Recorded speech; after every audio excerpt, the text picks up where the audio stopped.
শীতের সকাল, কনকনে কুয়াশা, চতুর্দিকে সব নিস্তব্ধ। শহর কিংবা গ্রাম সবাই কম্বল কাঁথা জড়িয়ে উষ্ণ আবেগে ঘুমিয়ে আছে।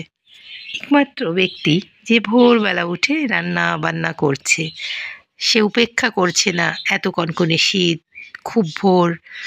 সে চিন্তা করছে আমি কখন সব কিছু গুছিয়ে পরিবেশন করব আমার পরিবারের সামনে, তারা দুমুঠো খেতে পারবে।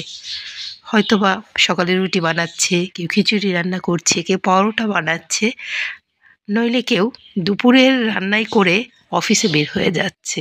পরিবারের জন্য কত চিন্তা। শীতের ভয় নেই, কনকনে শীতের মধ্যে কোটো বাটো ধো রাধো সবটা করছে। অথচ এত খাটাখাটনির পর যখন সে রান্না করে সামনে নিয়ে আসছে, তখন আমরা নানা রকম উছিলায় তাকে কষ্ট দিচ্ছি।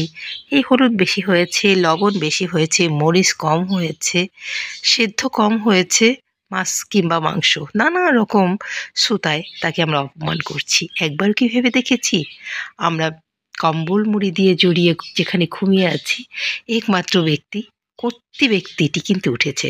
সে কিন্তু উঠে নিজের জন্য নয়, সবার জন্য চিন্তা করছে, রান্না করছে। এই জন্য সবার বদনাম না করি, মাঝে মধ্যে সুনাম